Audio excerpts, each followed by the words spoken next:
నమస్తే welcome to special debate నేను రీనా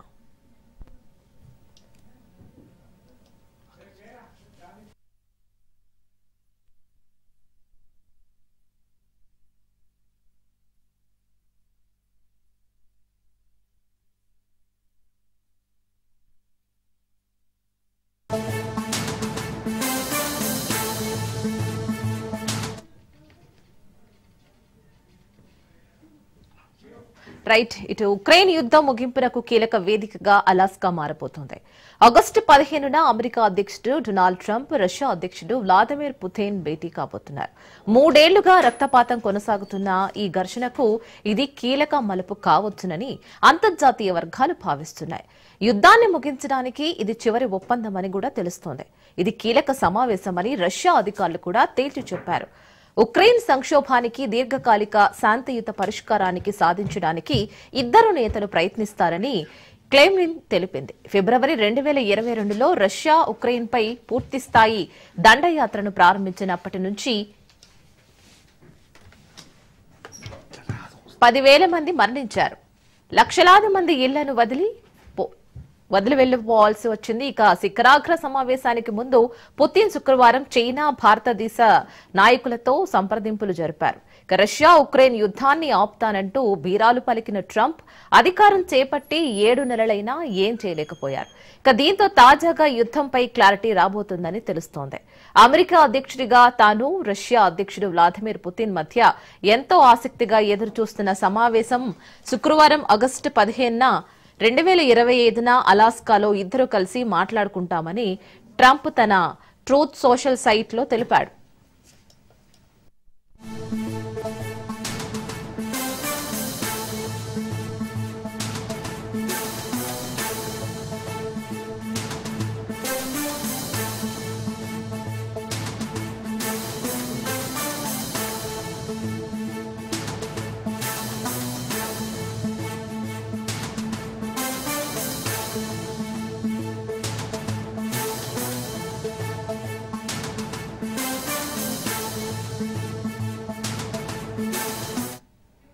మరి ఇప్పటి వరకు రష్యా ఉక్రెయిన్ మధ్య 3 రౌండ్ల చర్చలు ఫలించలేదు.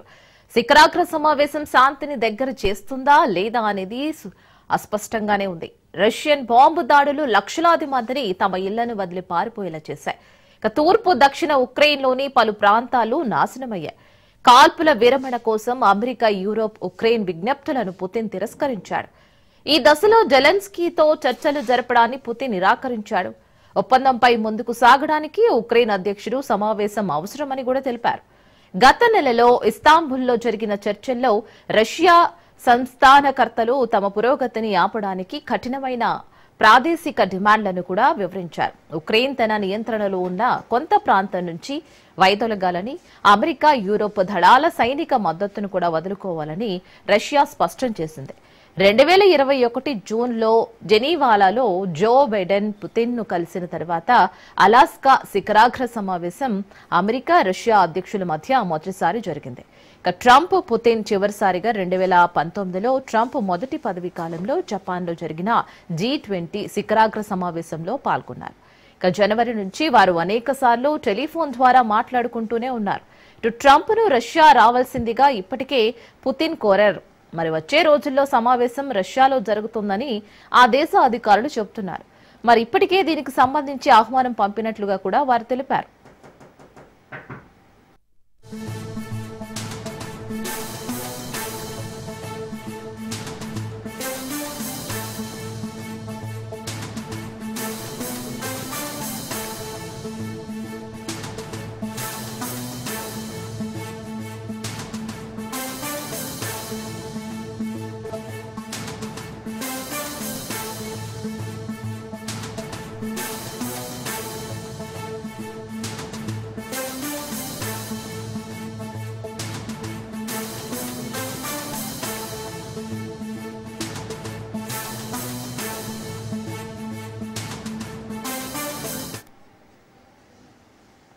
మరి ఉక్రెయిన్ నియంత్రణలో ఉన్న కొంత ప్రాంతాన్ని ప్రత్యేకంగా తూర్పు దక్షిణ ప్రాంతాలు రష్యాకు అప్పగించాలన్నది పుతిన్ సర్కార్ ప్రధాన డిమాండ్.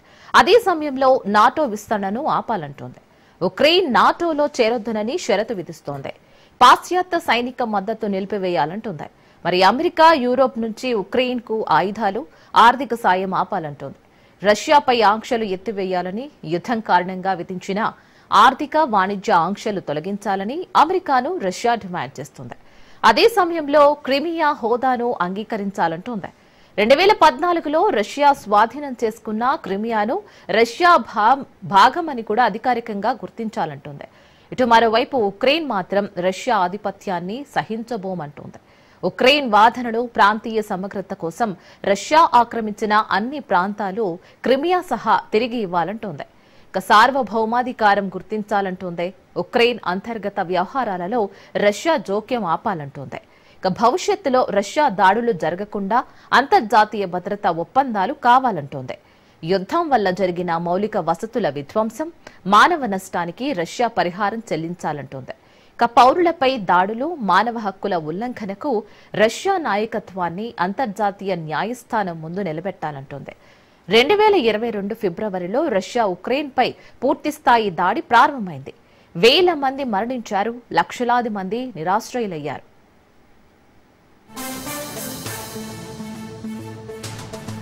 విశ్లేషించుకుందాం. దీని గురించి విశ్లేషించడానికి మనతో జాయిన్ అవుతున్నారు పెంటపాటి పుల్లారావు గారు, విశ్లేషకులు. పుల్లారావు సార్, నమస్తే అండి. ఎలా ఉన్నారు సార్? నమస్కారం. రైట్ సార్, ఇటు ఉక్రెయిన్ అండ్ రష్యాకి యుద్ధానికి ఎండ్ కార్డ్ పడబోతుంది అండ్ ఇరు దేశాల అధినేతలు సమావేశం కాబోతున్నారు. సో ఈ సమావేశం తర్వాత నిజంగానే ఎండ్ కార్డ్ పడబోతుంది అని మనం అనుకోవచ్చు అంటారా? అనుకోవచ్చు, 100% అనుకోవచ్చు. ఎందుకంటే పరిస్థితులు అలాగ వస్తున్నాయి. ఇప్పుడు 15వ తారీఖు పుతిన్, ప్రెసిడెంట్ ట్రంప్ కలిసేది అలాస్కాలో కలుస్తున్నారు. అమెరికా ఆ చివరన రష్యా పక్కన ఉన్న అలాస్కా అని వచ్చింది. అంతా ఆ రోజు తారీఖు అంతా ప్రిపరేషన్స్ అయిపోయింది. ఆ రోజు కూర్చుని పెద్ద నిర్ణయాలు చేసేది లేదు. President Trump, president Putin, Russia ఇవన్నీ ఇప్పటి నుంచి 10 రోజులు బట్టి వాళ్ళ రిప్రజెంటేటివ్స్ మాట్లాడుకుంటున్నారు. దేనికి ఒప్పుకుంటారు, దేనికి ఒప్పుకోరు. యుక్రెయిన్ కొంచెం భూమి పోతుంది అని ట్రంప్ కూడా అన్నాడు.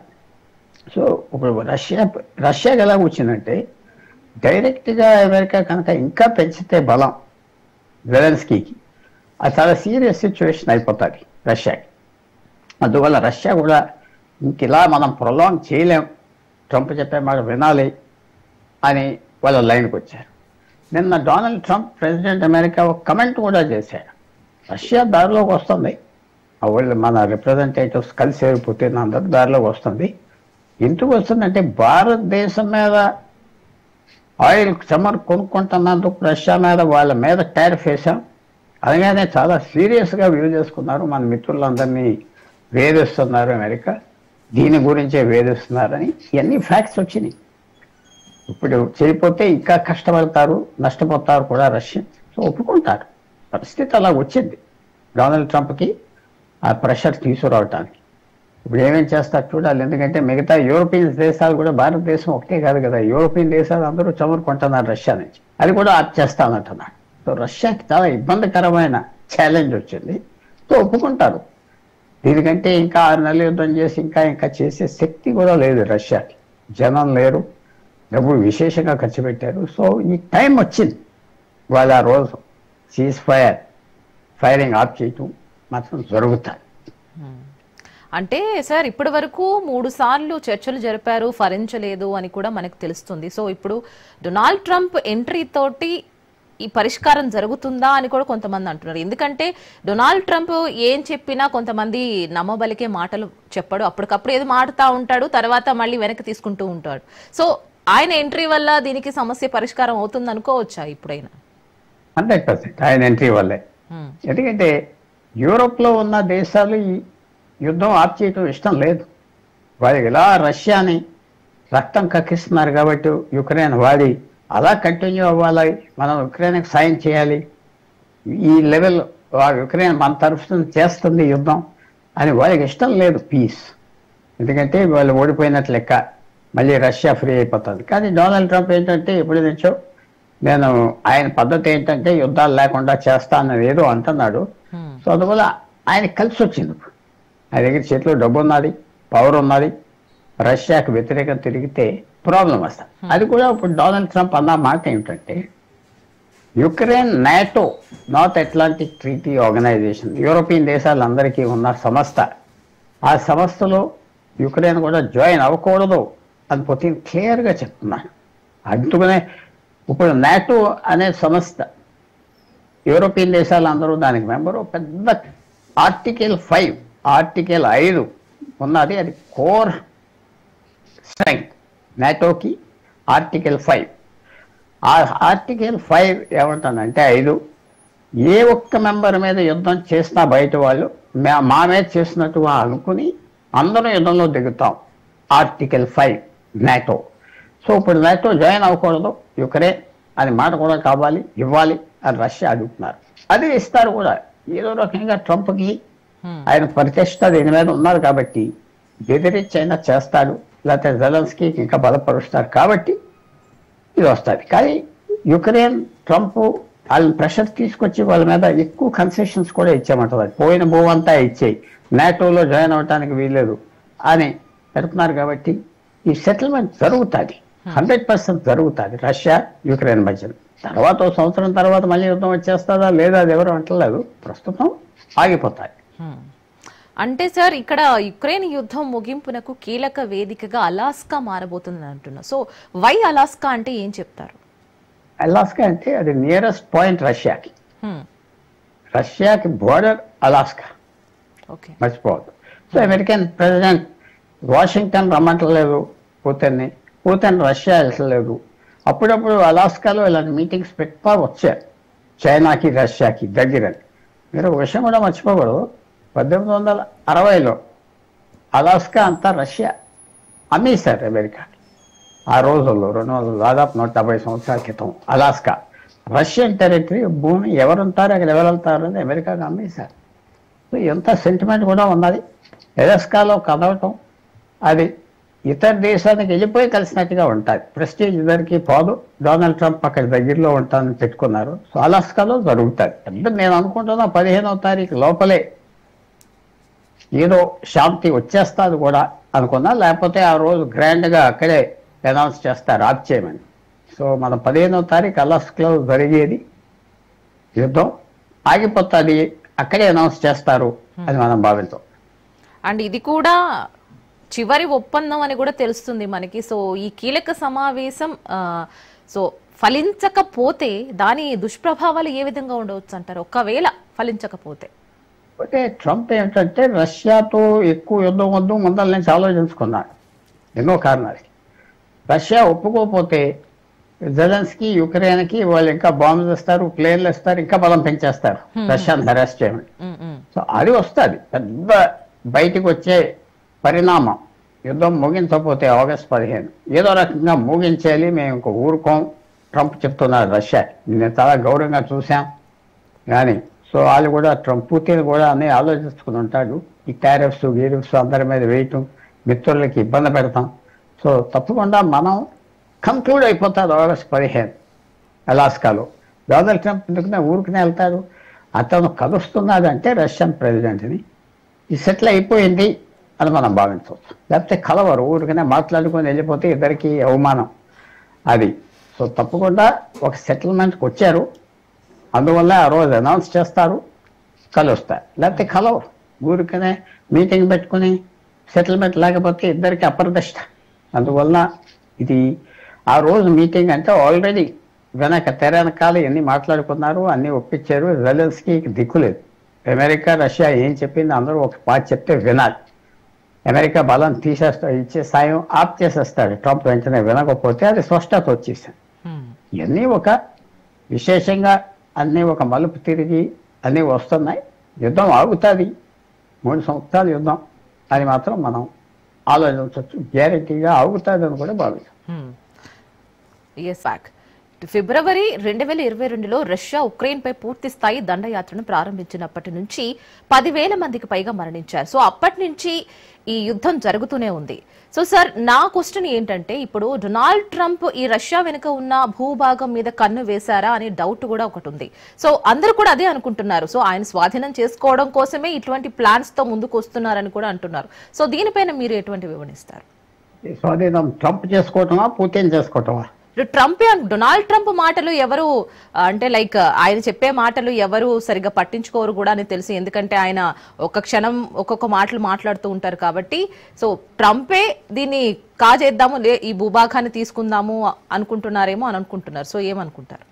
కాదు, మరి ట్రంప్ అక్కడ భూభాగం తీసుకున్నది లేదు, శాంతి కావాలి. శాంతి రష్యా ఏమంటుందంటే యుక్రెయిన్ చరిత్రలో మాది, మా సిస్టమే, మా చర్చే, మా బంధువులే అందరూ అక్కడే ఉన్నారు, భాష కూడా ఉన్నది, అది ఇచ్చేయమంటున్నారు. యుక్రెయిన్ లో ఇప్పుడు సాధించిన 20% కాకుండా ఇంకో 10% భూమి అడుగుతున్నారు. అది పని కాదు. కానీ ట్రంప్ ఏమంటున్నాడంటే ఇప్పుడు జెలెన్స్కీ ఒప్పుకోవాలి, ఇదే కాకుండా ఇంకేమన్నా చెప్పినా ఒప్పుకోవాలి, లేకపోతే యుద్ధం ఆగదు, చచ్చిపోతున్నారు జనం అని చెప్పాడు. ట్రంప్ రోల్ ఏమిటంటే ఆయన ఇప్పుడు ఈవేళ రష్యా 2025 రష్యా 1990 రష్యా కాదు, ఈ 30 చాలా వీక్ అయిపోయింది. ఒకనప్పుడు భారతదేశం సైజు 8 రెట్టింపులు రష్యా ఉండేది, 8 రెట్టింపు. ఇప్పుడు అంతా తగ్గిపోయింది, చాలా దేశాలు వేరే వేరే వెళ్ళిపోయారు. యుక్రెయిన్ మీద రష్యా కన్నా ఏమిటంటే మాకు మీకు చాలా సంబంధాలు ఉన్నాయి ఎప్పటి నుంచో, సో ఇది మాది రష్యా. ఒక విషయం మేము మర్చిపోకూడదు, 300 సంవత్సరం క్రితం నుంచి రష్యా ఆ రోజుల్లో ఉన్న సమ్రాట్ ఎక్కడ పడితే అక్కడ భూమి ఖాళీగా ఉన్నది ఆక్రమించేశారు. అందుకనే రష్యా అంత పెద్ద ప్రాంతం, తక్కువ జనం ఉన్నారు, దాదాపు 15 కోట్లు కూడా ఉంటారా ఉండరా తెలియదు. అది భారతదేశం కంటే 8 times పెద్ద సైజు, ఎంత భూమి ఉన్నది చూడండి.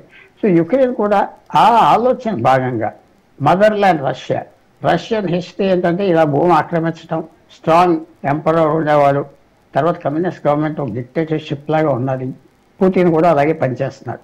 సో ఈ అన్ని డొనాల్డ్ ట్రంప్ వచ్చిన అవకాశం ఏంటంటే యుక్రెయిన్ అమెరికా మీద పూర్తిగా ఆధారపడి ఉన్నది. అమెరికా ఆఫ్ చేసేస్తే యుక్రెయిన్ కూలిపోతుంది, ఆ ప్రభుత్వం. అమెరికా వెనకాల ఉన్నంత వరకు యుక్రెయిన్ నిలబడగలదు. అందువల్ల యుక్రెయిన్ ఒప్పుకుంటుంది అమెరికా చెప్పిన మాటలు, లేకపోతే ట్రంప్ ఊరుకోడు. ట్రంప్కి మిగతా ప్రెసిడెంట్స్కి తేడా ఏమిటంటే ఆయన వెంటనే అక్కడక్కడే నిర్ణయాలు తీసుకుంటాడు, ఎవడో ప్రశ్నించడానికి లేదు. మీరు కొన్ని రోజుల క్రితం అనుకోకుండా ఇరాన్ని బాంబు చేశారు కదా, అనుకోకుండా. సో ట్రంప్ మీద అనుమానాలు ఉన్నాయి. రష్యా ఏమంటున్నారంటే అనుయుద్ధం చేయటానికి అమెరికాతో కంటే మాకు ఎక్కువ బలం ఉన్నది అని చెప్తున్నారు, అది కూడా నిజమే. సో ఎన్ని సర్కమ్స్టాన్షియల్గా అన్నీ చూస్తే ఒకసారి జెలెన్స్కీ యుక్రెయిన్ ప్రెసిడెంట్ అమెరికా మాట వినాలి, లేకపోతే ఆయన కూలిపోతాడు. మిగతా యూరోపియన్ దేశాలు కూడా సాయం చేయదు అంటాడు. రష్యా మాట వినకపోతే యుక్రెయిన్ ఇంకా బలంగా అటాక్ చేయమని చెప్తున్నానని సిగ్నల్స్ కూడా ఇచ్చాడు ట్రంప్. సో ఇద్దరి మీద ప్రెషర్ తీసుకొస్తున్నాడు ఆ యుద్ధం ఆఫ్ చేయటానికి. అందువల్ల తప్పకుండా అన్ని ఏర్పాట్లు అయిపోయింది, అగ్రిమెంట్కి అందరూ వచ్చేయడానికి అయిపోయింది. 15 పెట్టారు కలవటానికి అక్కడ అలాస్కాలో, ఒప్పుకొని అన్నీ ఒప్పుకున్నామంటారు. తప్పకుండా జెలెన్స్కీ ఒప్పుకుంటాడు. కొంత ఇంకా భూమి ఇచ్చేస్తారా, ఇంకా భూమి పోతుందా యుక్రెయిన్ నుంచి ఇంకా చెప్పలేం. ఏదైనా ఆ రోజు అగ్రిమెంట్కి మాత్రం ట్రంప్ ఎక్కడో చోట సంతకం పెట్టేసి బయటకు పంపించేస్తాడు, నేనే శాంతి తీసుకొచ్చాను అని చెప్పుకోవటానికి. ఇదంతా ఎండింగ్ 3 సంవత్సరాలు అవ్వండి, ఎండింగ్ ఇది ఇంకా ఎండ్ అయిపోయిందని కూడా మనం భావించాం. ఓకే, సో ఇటు మనం ఇండియా కానీ ఎవరైనా కానీ యుద్ధం ఆపాలి, శాంతియుతంగానే ఉండాలి అని మనం కూడా కోరుకుంటాం. ఇటు పుతిన్ కూడా ఇటు చైనా అండ్ ఇండియాకి సంప్రదింపులు జరిపినట్లుగా కూడా మనకు తెలుస్తోంది. సో ఓన్లీ పుతినే, జెలెన్స్కీతో పాటు చర్చలు జరిపి ఉంటే బాగుండేది. సో ఈ మ్యాటర్ పక్కన పెడితే, సో ఇటువంటి ఆగస్టు 15 జరిగే ఈ ప్రత్యేకమైన భేటీ ఎలా ఉండబోతుంది అంటారు? టెలికాన్ఫరెన్స్ ద్వారా ఉంటుందా, లేదంటే పూర్తిగా అందరూ కూర్చొని డైరెక్ట్ గా మీటింగ్ హాల్ ఉన్నది అలాస్కా క్యాపిటల్ యాంకరేజ్ లో. ఇలాంటి మీటింగ్స్ చాలా సార్లు జరిగినాయి, డైరెక్ట్ గా ఫేస్ టు ఫేస్. ట్రంప్ ఏదో ఫోన్ మీద మాట్లాడేది పెట్టాడు, వరల్డ్ మీడియాను అంతా రప్పిస్తాడు, రష్యా ఒప్పుకున్నాడంటాడు, అంతే. ఇదంతా ఒక సినిమా స్టేజ్ లాగా తయారు చేస్తున్నారు. ఎందుకంటే ఇదంతా స్టెప్ బై స్టెప్. ఎప్పుడు దేశాల మధ్యన పెద్ద మీటింగ్ అవుతుంది అనుకుంటే ఇలాంటి పరిస్థితుల్లో ఆల్రెడీ వాళ్ళ రిప్రజెంటేటివ్స్ అని మాట్లాడేసుకున్నారు, సెటిల్ అయిపోయింది. ఇలా చేస్తాం అలా ఆ అనౌన్స్మెంటే ఆ అనౌన్స్మెంట్ అలాస్కాలో చేస్తాం. Russia president and America president. మీరు అడిగింది ఇందాక జెలెన్స్కీ కూడా ఉంటే బాగుంటుందంటే ఈవేళ కొద్దిగా పుతిన్ మార్చుకున్నాడు, నేను జెలెన్స్కీని కూడా కలుస్తానని. దాని ముందర అతను కలిసేది నా స్థాయి పోతుంది, అతను కలవనన్నాడు. నేను కలిస్తే నా స్థాయికి పెరిగినట్టుగా వస్తుంది, నాతో మాట్లాడాడు, బెదిరించాడని అతను కలవనన్నాడు. కానీ పుతిన్లో కూడా ఈవేళ మార్పు ఏం కనపడుతుందంటే జెలెన్స్కీని కూడా కలుస్తాను, ఎందుకంటే యుద్ధం అవగొట్టేద్దామని వచ్చాడు పుతిన్. ఎప్పుడైతే ఆయిల్ వాళ్ళ చమురు కొనకుండా ప్రపంచం మీద అందరి మీద ప్రెషర్ తీసుకొస్తే ట్రంప్ ఇంకా చాలా కష్ట పరిస్థితులు వస్తాయి రష్యా. అది తప్పించుకోవటానికి ఈ 6 నెలలు ఏదో సాగించారు, కొంచెం భూమి ఆక్రమించారు రష్యా, ఇంకా ఇబ్బందులు వస్తున్నాయి కాబట్టి అందరికీ అలసట వచ్చింది. యుక్రెయిన్కి అలసట వచ్చింది, రష్యాకు వచ్చింది, అమెరికాకు వచ్చింది యుద్ధం గురించి. సో అందువల్ల ఆలస్యం, లక్షల మంది దెబ్బతిన్నారు, యుక్రెయిన్ చాలా వరకు కూలిపోయింది, రష్యన్స్ కూడా చచ్చిపోయారు చాలా మంది. సో ఇది తప్పట్లేదు. టోటల్ గా 3 years అనుకోవచ్చా మనం? 3 years నుంచి కొనసాగుతున్న యుద్ధం అనుకోవచ్చా? 3 సంవత్సరాల నుంచి తప్పకుండా ఇది తప్పకుండా ఫిబ్రవరి 2022 నుంచి స్టార్ట్ అవి యుద్ధం. అప్పటి నుంచి ఈవేళ వరకు 3 సంవత్సరాలు దాటిపోయింది. అవును, 23 సంవత్సరాలు. అందరూ 2 వారాల్లో అయిపోతుంది అనుకున్నారు రష్యా యుద్ధం. 3 సంవత్సరాలు దాటిపోయింది. యుక్రెయిన్కి సాయం చేస్తే రష్యాని ఓడించే పరిస్థితి కూడా వచ్చింది. యుక్రెయిన్ దగ్గర అందరూ మర్చిపోతారు, పెద్ద స్కిల్స్ ఉన్నాయి ఆ జనాభాకి. అక్కడ వాళ్ళు చాలా అడ్వాన్స్ పీపుల్, ఎడ్యుకేషన్ చాలా హైటెక్ ఉంటుంది. చాలా మంది భారతీయులు కూడా 15-20 వేల మంది అక్కడ చదువుకుంటున్నారు యుక్రెయిన్లో, మెడికల్ కాలేజెస్ దాంట్లో. అది మనం మర్చిపోకూడదు. చాలా అడ్వాన్స్డ్ దేశం యుక్రెయిన్, అడ్వాన్స్ దేశం. అంత కొత్త యుద్ధాలు తయారు చేస్తున్నారు, కొత్త యుద్ధానికి వెళ్ళటానికి రష్యాకి నొప్పి పెడుతున్నారు. పెద్ద విమానాలు వాడట్లేదు, డ్రోన్స్తోనే యుద్ధం చేస్తున్నారు. 2 నెలల క్రితం 3000 మైళ్ళు రష్యా లోపల సైబీరియా అంటే ఎంతో దూరం, మాస్కో నుంచి 3000 మైళ్ళ దూరంలో రష్యా ఆ విమానాలు అక్కడ ఎయిర్పోర్ట్లో దాచుకుంటే అక్కడికి డ్రోన్స్ పంపించి ఆ రోజు $బిలియన్స్ విమానాలని డిస్ట్రాయ్ చేశారు యుక్రెయిన్ డ్రోన్స్. తక్కువ మనుషులు కాదు, చాలా గొప్ప యుద్ధం చేశారు. కానీ ఒక్కోసారి యుద్ధాలు, భారతదేశం యుద్ధం పాకిస్తాన్తో 1947 నుంచి జరుగుతూ ఉన్నది. తగ్గుతుంది, టెర్రరిజం చేస్తున్నారు, మళ్ళీ యాక్షన్ తీసుకుంటున్నారు. ఎన్నో చిన్న చిన్న యుద్ధాలు, మొన్న ఆపరేషన్ సింధు, దాని మొదలు కార్గిల్, 1971లో ఇంకో పెద్ద యుద్ధం, 65లో పెద్ద యుద్ధం, 47లో పెద్ద యుద్ధం పాకిస్తాన్తో మనం జరుగుతూ ఉన్నది. ఇప్పుడు 80 సంవత్సరాల నుంచి పాకిస్తాన్తో యుద్ధం జరుగుతుంది. అలాగే చైనాతో మనకి 1962, అంటే ఇప్పుడు దాదాపు వాళ్ళు అనుకుంటే 60 సంవత్సరాల పైన చైనాతో కూడా యుద్ధం జరుగుతుంది. రోజు యుద్ధం జరుగుతుంది. లక్షల మంది మన సైనికులు ఉన్నారు అక్కడ బార్డర్స్ మీద. చైనీస్ సైనికులు ఉన్నారు, పాకిస్తాన్ సైనికులు ఉన్నారు. సో అలాగా ఈ యుద్ధం కూడా అయిపోతుంది ఆ ఫ్యూచర్లో చెప్పలేము. ప్రస్తుతం ఆగస్టు 15 ఆగిపోతుంది యుద్ధం. భారతదేశం పరిస్థితి ఏంటి? యుద్ధం మనకు మంచిదా, మనకు చెడ్డదా? అయితే చెప్పాలంటే చాలా మంచిది. ఎప్పుడైనా ఓ యుద్ధం మంచిది భారతదేశానికంటే మనం ఏది క్రూయల్గా ఏం బిహేవ్ చేయట్లేదు. యుద్ధం రష్యా యుక్రెయిన్తో పోరాడాక ఏమొచ్చింది? ఎంత పెద్ద దేశమైనా ఆఫ్ చేసేయచ్చు. అది చైనాకు కూడా పెద్ద లెసన్ అయ్యింది. చైనా ఓ 20 రోజుల్లో 10 రోజుల్లో యుద్ధం అయిపోతుంది, రష్యా ఆక్రమిస్తారు, మనం కూడా అలాగే భారతదేశం మీద దాడి చేయొచ్చు అనే ఆలోచన.